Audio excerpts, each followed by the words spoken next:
Welcome back, guys. Of course, this is the MLG stream covering IEM New York, and this is not Axitos. Next in the much prettier face here, we have Jessica, also known as Zombie Grub, stepping in here. So, what are you doing in New York right now? I usually go just for New York Comic Con, but Yeah. this time all IEM, all the way. Oh, all IEM, that's right. STARCRAFT fan, right? Oh, Yeah. definitely. Of course. I mean, it's your job pretty much. So of course, you guys know Zombie Grub. She casts a lot of events. She did an Anaheim event. She actually does a lot of casting on the side as well. One of the top community casters out there. So it's always fun to have some of the more new talent, fresh blood on here. Our next match, we're not sure exactly what it's going to be quite yet. But until then, we can do a really quick bracket update for you guys. In fact, Will, you got the brackets up? All right, so we're going to get this up in just a second. Of course, the last match we saw was, of course, Snoot against SWS. There we see Snoot's advancing to play against Hack. San has already just crushed through the tournament. So in each of these brackets, they're 8-person double elimination brackets. 2 people advance from each bracket. So from this bracket, San just crushed through the winner's bracket. The winner of Snoot and Hack will join him. And if we look at the other bracket, there's some other players. Of course, you've seen Demuslim has fallen, Desro has fallen, a couple fan favorites there. Hendridisk fell out as well. SWS we just saw fall. He was the guy I've actually been looking at a lot of his games lately. I think he's one of the more up-and-coming players.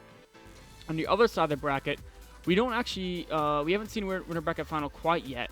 That is Life against Dong Ray Gu. The winner of that will advance. The loser will drop down to loser bracket finals to play against the winner of Suppy, and of course the winner of Puck against Sasquatch. Yeah.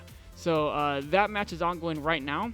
I think our next match may be Suppy against the Puck Sasquatch winner, which should be coming up fairly shortly. I haven't gotten exact word on what's going on with that yet. But we'll get you guys a game as soon as possible. Of course, that's what we're here to provide games for you guys.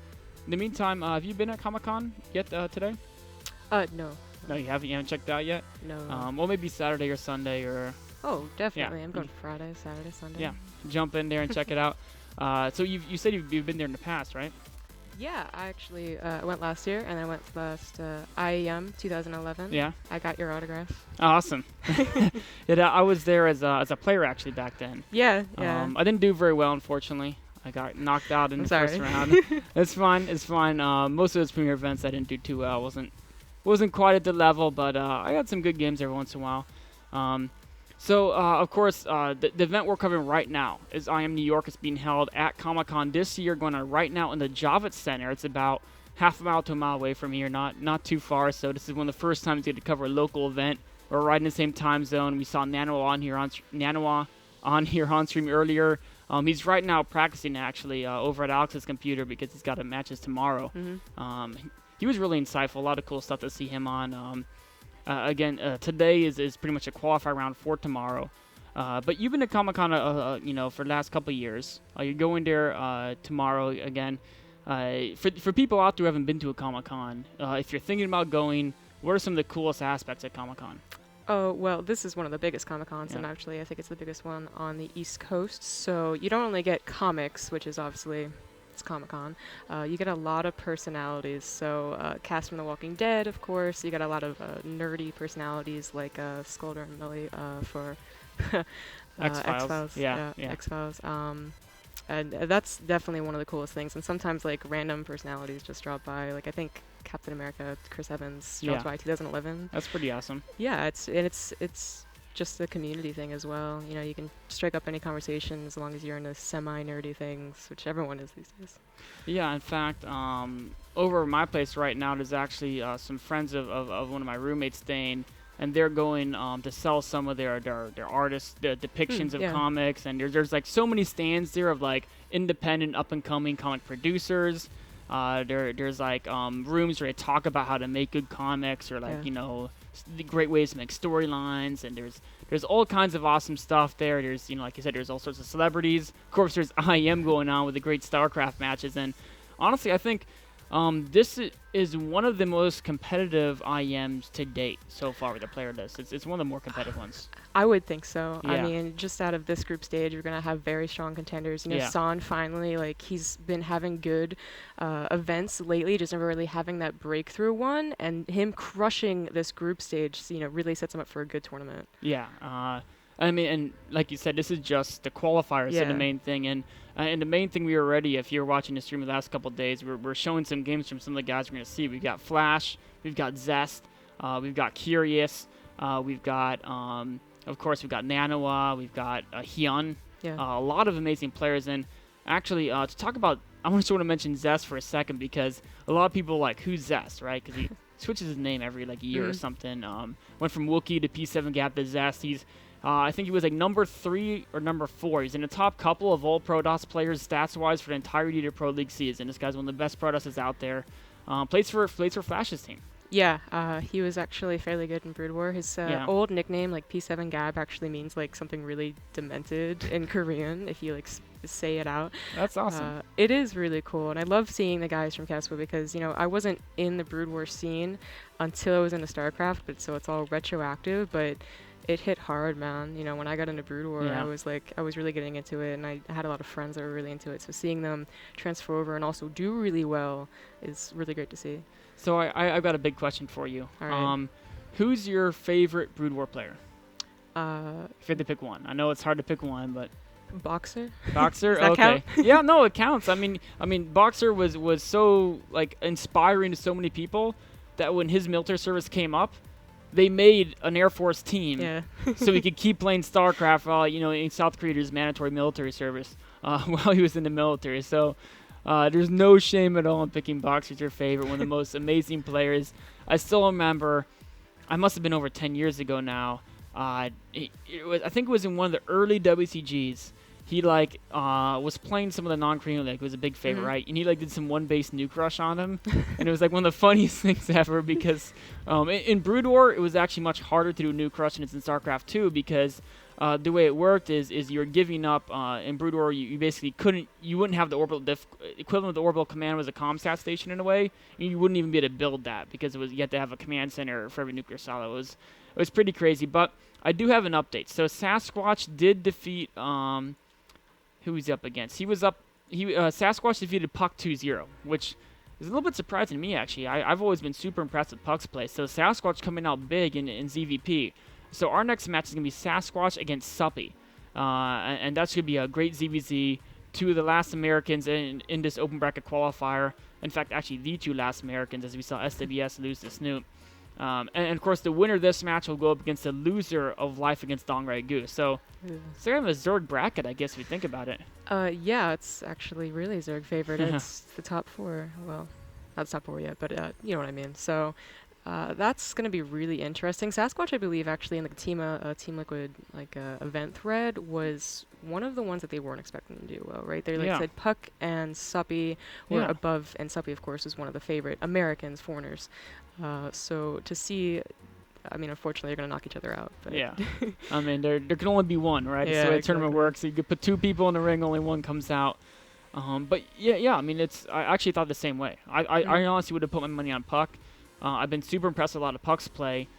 But that being said, if for Sasquatch taking out 2-0 and fairly convincing, and Sasquatch also took out Chu the round before that 2-0. What's important to realize, though, is both those are Zerg against Protoss, right?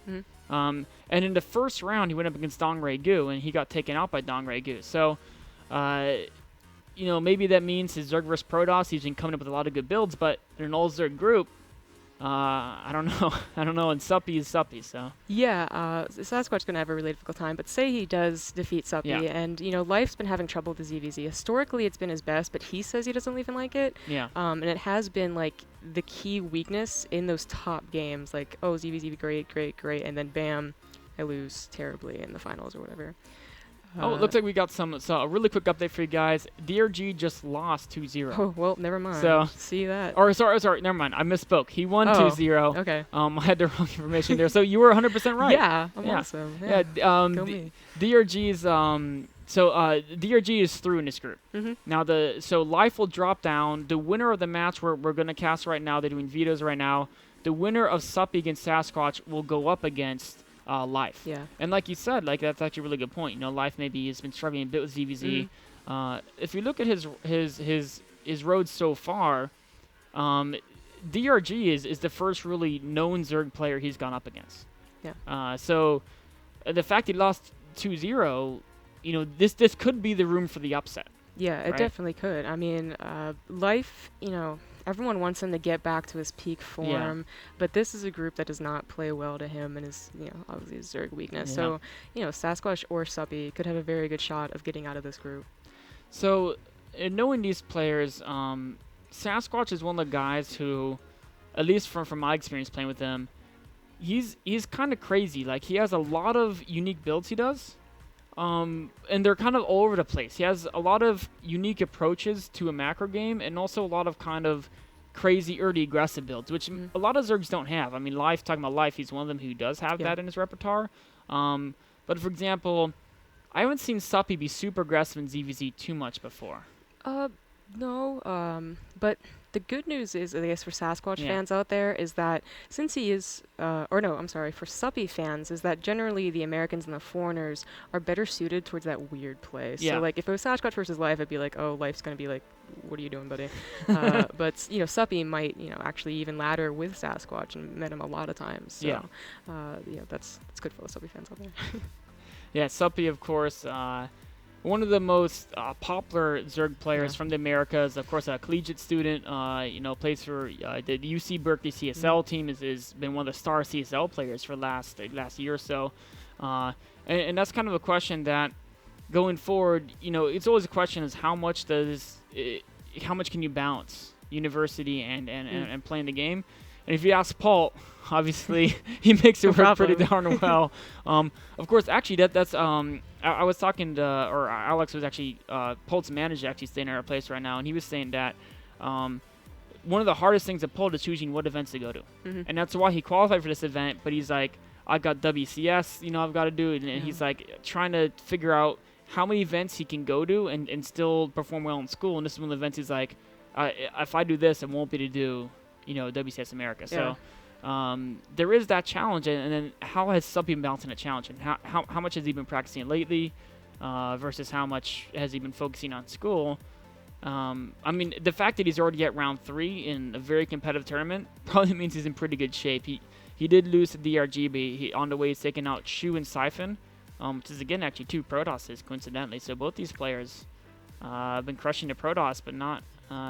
They've lost their ZVZs, but both their ZVZs have been against Dongagu and Live, so. Kind of got the worst ZVZs right there. Actually, both of them lost to the same player. Excuse me, they both lost to Dongagu. Oh, well, there you go. Well, Dongagu getting his revenge, by the way, on Life for that Iron Squid tournament. Pretty feels good about that. He's been on an upswing. I mean, definitely. Yeah, I mean, it's his for the last 3 months, I think.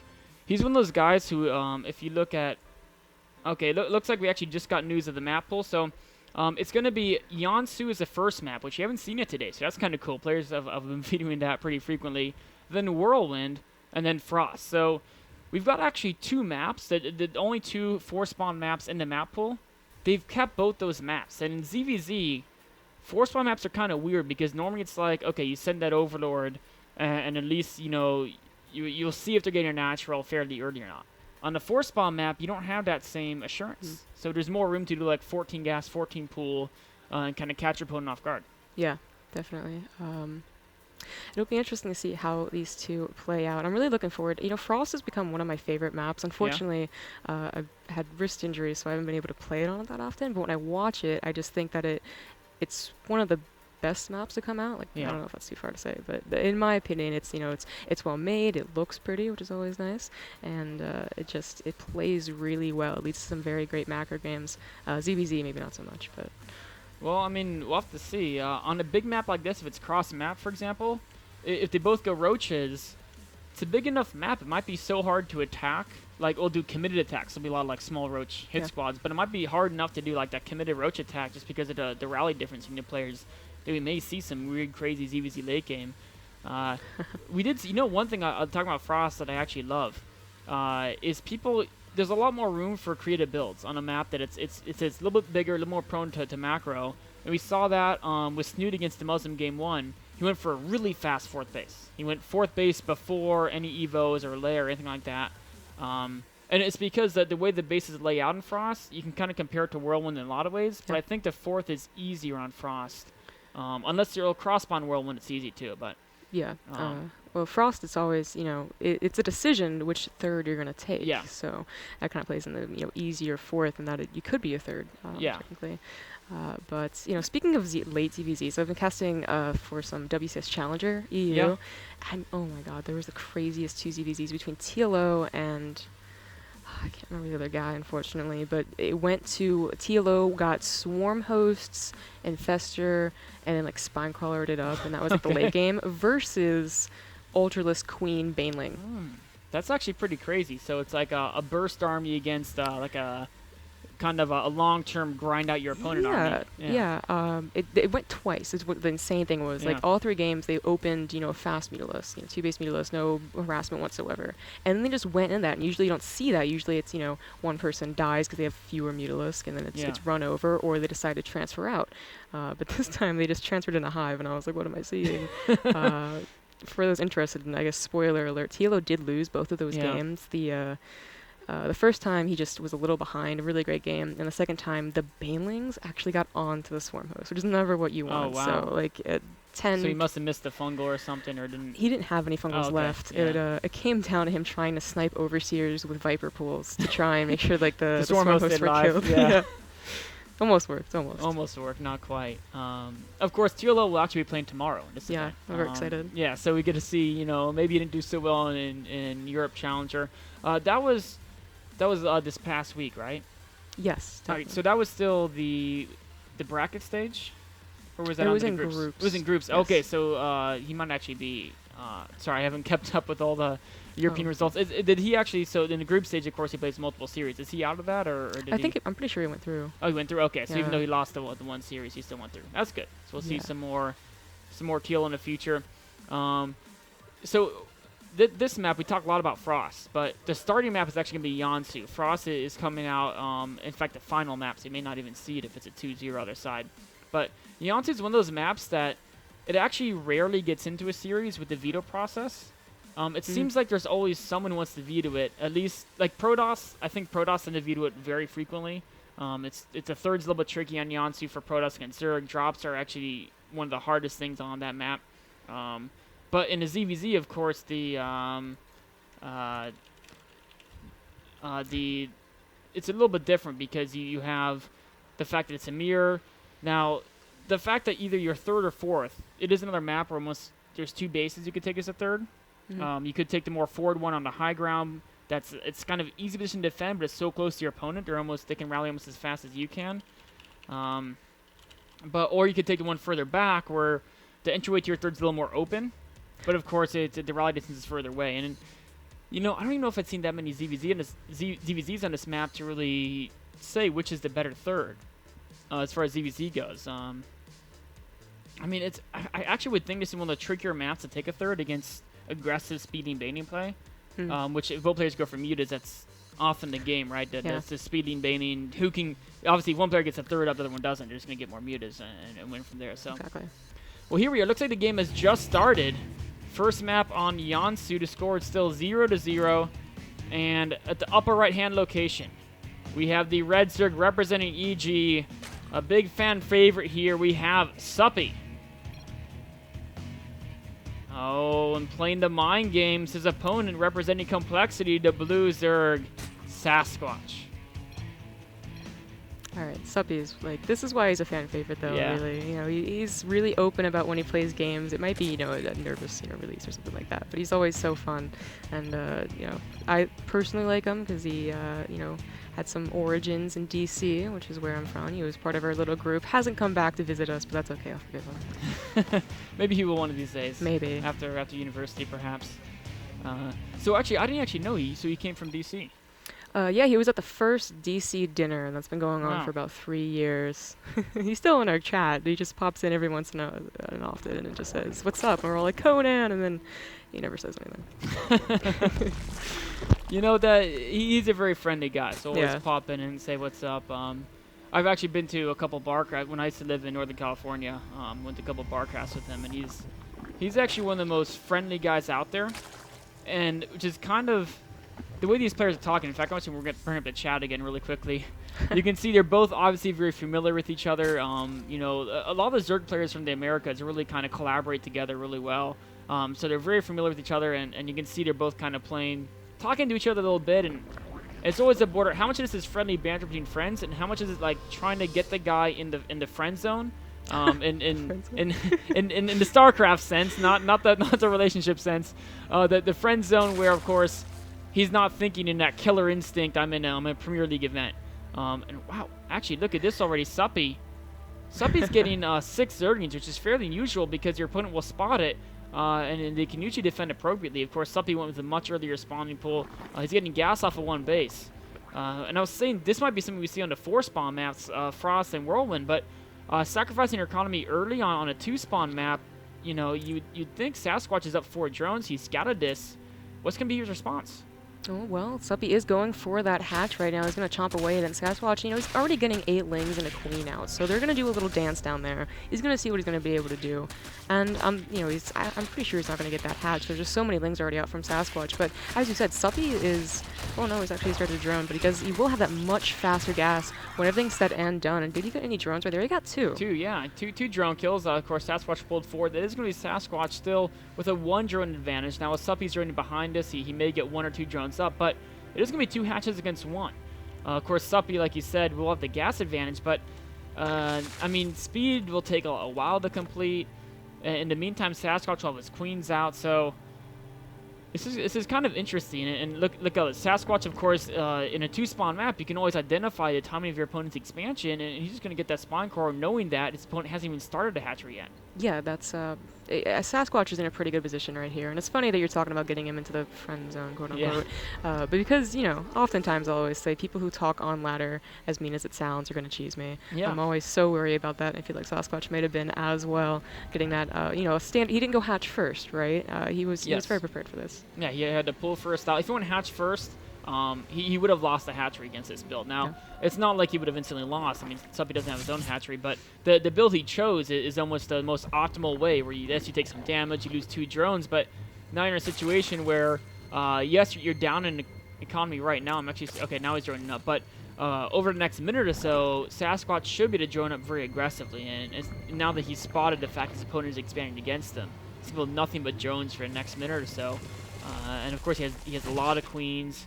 3 queens out, a lot of larvae at his disposal with injects on 1 hatchery, and in fact, looks like this queen's going to head back home. Yeah, that's one of the strongest things about what Sasquatch has right now, and that is the larva injects. You know, Suppy's not even having his 2nd up right now, so that's going to be a really big deal when those Ling Wars come. Now, the interesting about ZVZ is that when you attack, if you drone behind it and your attack doesn't work, you can actually still be ahead, especially if your opponent doesn't, you know, attack you. And as we see, Sasquatch does not have speed, so he can't possibly go over to Suppy's side of the base and attack. So Suppy really taking advantage. You know, he's been droning up pretty hard, also getting a lair. He's still up by about 4 drones, and you know, despite not doing much with the opener, he really has in the long run. And Sasquatch, he was expecting another attack. You know, he got really 2 spine crawlers, and he was very much so ready and willing to defend. And then, oh no, actually, Suppy was droning behind that. Yeah, he may have over-defended a bit. Of course, in ZVZ, it's so hard when you don't have gas and you're paranoid about an opponent doing some mass speeding, perhaps following up with banelings. And in fact, the drones are going to be relatively equal right now, as we see Sasquatch has really been powering the drones. It's very, very close, but Suppy is going to maintain his tech advantage. He's had Zerglin speed and map control because of that, and now his lair is almost done, whereas Sasquatch has just started mining, hasn't really spent gas on anything yet. I mean, he's only at 60 right now, so even if he gets Zerglin speed first, he's a long way off from getting any tech, and I think that would give Suppy a definitive advantage, even though he is a little bit behind in supply. Yeah, I definitely agree. Like, Sasquatch is going to be up by about 4 drones, but I feel like Suppy's in such a better position. He's going to get a spire way faster, and Sasquatch still hasn't really chosen anything to do with his guys. Just now throwing down a lair. But we haven't seen speed, and we haven't seen a roach horn, so what is he going to do? Well, he has a single evolution chamber, which, yeah, I'm about to say, usually means roaches. Sometimes people go double evo for upgraded Zerglings, but roaches you really want to prioritize the attack more so than the armor, as it's 2 attack versus 1 armor. So I mean, he's going to be stuck with Roaches against Mutas, which Roaches tend to be a little stronger in the mid-game once you have a response to Mutas, but Mutas can give Suppy so much map control. And one of the biggest questions at this point in ZVZ is, when are players going to get third base, and can they defend it? And against a player like in Sasquatch's position, at the time, even if he starts a third now, he's going to have to find a way to get creep there from his own accord, either by Overlord spreading creep or by Queen spreading creep, because he's going to spore up every single one of his bases to defend a third base. Whereas Suppy will have no problems at all holding a third, as he has the speedlings and the mutas. He has all the mobility at his command. Yeah, so Sasquatch did identify he's going to have spores. He's going to want to, maybe creep up his third, something TLO does a lot, and build a spore also there to make sure that it doesn't get sniped up unnecessarily. Unfortunately, Sasquatch doesn't have any banelings, right? So he has a bunch of roaches. If they get surrounded by a lot of lings, they still die. And, they're slow. So defending a third against lings is now also difficult for Sasquatch. Yeah, in fact, this third looks like it will be canceled. Sasquatch has a little bit of a military outpost here, but he's got to spread that defense over to the third base, trying to retake it.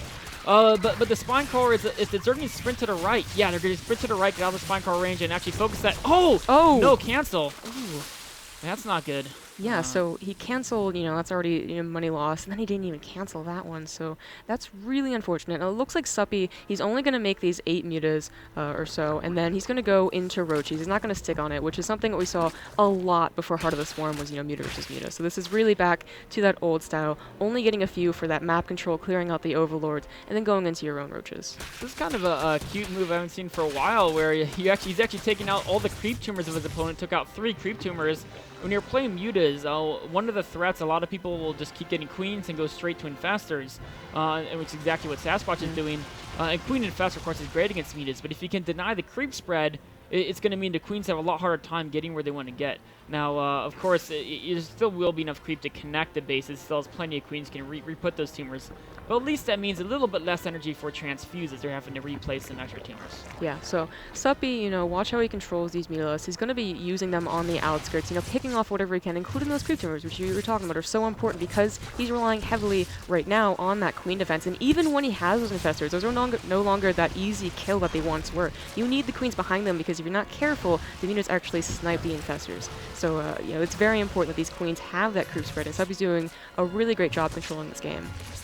So Suppy behind us, he's not really teching, he's just cranking out roaches like a madman, and that often indicates just going for a giant time attack, saying, okay, if I can keep my opponent do some damage who is forced to only build drones and infestors, what happens if I show up with like 40 speed roaches? In fact, actually getting a lot of drone kills here, really denying Sasquatch's mining. Yeah, very nicely done. Once again, using a small batch of mutas to really do, effective things with him. And then behind it, like you're saying, he's getting a bunch of roaches. And the one, it sometimes comes to a point in ZVZ where one person has infestors, which is the better tech, obviously, and the other person just has an overwhelming amount of roaches. So, what seems like a holdable position turns out not to be, especially if Sasquatch is not careful with these infestors, not, letting them get sniped out of these mutas. Oh, Suppy's going for the snipe right now. 2 fungals, a third is landing. He's trying to chain together. 1 infestor will go down. And I think Suppy's actually not... Oh, it won't go down. I lied. But so, in a way, you can say Suppy lost 4 mutas for just energy. And that's bad. But the upside is Suppy is not playing for the super long game. He hasn't been teching. No. He's just been cranking out tons of roaches. He's hitting his timing with 1 attack upgrade in speed. And the infestors that use the fungals are going to be basically worthless. Maybe 1 or 2 infested Terrans at this engagement, which means that it's down to maybe a couple fungals, but mostly roach numbers, and it's 15 roaches to 41. So that's he's going to need absolutely great fungals, ones that blanket tons of roaches, and then also able to defend. His queens are actually out of position. Only 1 is down here. The fungals do go down. They don't catch that much. I mean, Suppy just has an overwhelming force. He's currently up by about 80 supply, and that is just I don't know if that's recoverable for Sasquatch. Yeah, more and more roaches filtering in. Suppy building 15 at a time. The queens are under fire. There's a good game. Suppy takes the game 1 down. And he looked very, he could control the whole game. I mean, he opened with an aggressive build in a way didn't really work. Didn't get too much damage done. But he was just able to turn that into a macro advantage by being so confident with his map control. Yeah, it was actually a really well-played game. It wasn't anything absolutely huge that swung in one person's favor. It was, unfortunately, Sasquatch being a little outplayed right there. Hopefully, though, he can bring it back in the next game, maybe, differ up the styles or something like that. Yeah, we'll have to see. Of course, we'll be right back with Game 2 after a short break.